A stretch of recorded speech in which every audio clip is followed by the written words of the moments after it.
Welcome back to This Week, the only show on the internet where a child talks about things that he did this week. I'm your host for today, Roger McCorney, also known as @RajFormer on the internet.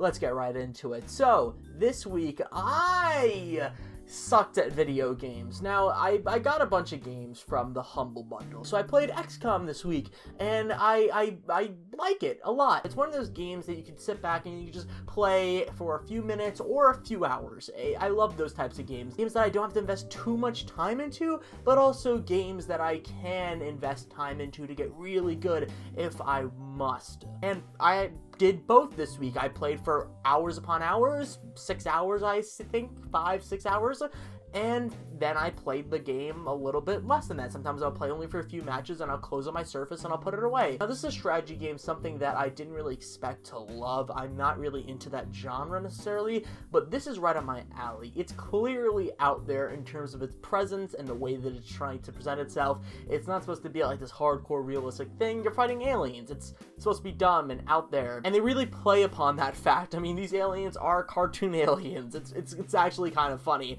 the way that you're fighting it, but the gameplay, holy crap, it's so hard, so hard. I'm so bad at this game. I'm playing this game on normal. I was like, okay, well, you know, easy's probably gonna be too easy, right? So I don't want to do that. Hard, don't want to do that. It's self-explanatory, don't want that. But normal, okay, sure.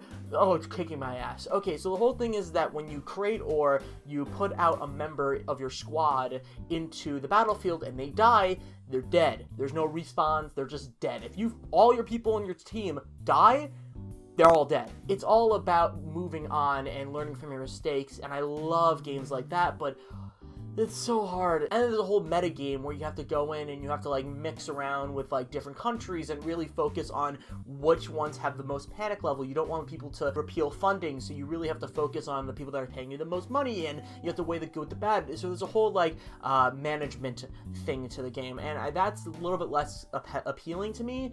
That's, I think, because the game is just complete chaos for me because I'm really bad at it. So I just destroy a team of people and they're like, you failed, you suck at this game, you just killed like 6 people. And I go back to the base and it's like, okay, Japan just pulled out, everyone's going crazy, everyone hates you. It's a good game to just kind of remove yourself from it. And the theme of this episode is that I suck at video games. Continuing that theme, Deus Ex Human Revolution Director's Cut. I started playing it because I also got this game from Humble Bundle a while back, never played it. A friend of mine, Frankie, is like, yo, you gotta play this game, it's rad. And I'm like, okay, cool. I started it, didn't expect much from it. The main character looked like just a random dude with a bunch of robot arms, didn't look too compelling, didn't really think that the art style was all that good with the orange tint and everything. Started up, really liked it. I like the story. I love stories. I think everyone knows that in my YouTube channel. And I didn't know what to expect from the game. First things first, the controls are weird. It's third person and it's first person, and it's strange. Look at it right now. You're watching some gameplay of it right here. Cover system is third person,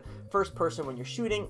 It's just all really strange. Now, I really did like the story, because the story and the atmosphere and the place that you're working in is really cool. I've always liked the idea of a future that has a ton of technology, right? Like this future right now. We are living in a place where we have a ton of technology that is really amazing. I'm recording to you on a camera, with a laptop, with a phone, like all these amazing pieces of technology.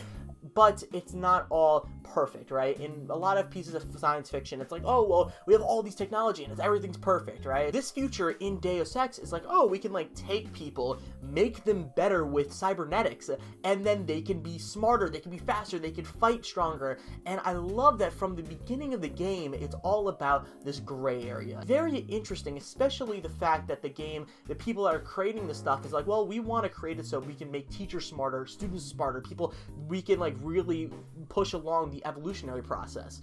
And a lot of people are actually using it for military. This game is, of course, hard as hell. So hard. Did not expect this at all. The stealth mechanics are really obtuse for me. Didn't really understand them first. I'm starting to appreciate them more, especially with trying to figure out, you know, how enemies react. There's a little bit of weirdness with the AI and how they move and like how they see you, and you have to be really stealthy in this game. It's strange. It's new to me, but I'm enjoying it. I love these games. These 2 games I'm playing. Theme of this episode: I suck at video games. Like, like, I'm just the worst. So I need to figure out my life. I need to get good at video games, and I also need to get good at life. So what do you guys think? How do I get good at life? Leave a comment down below. Let me know. Love you all. Bye bye.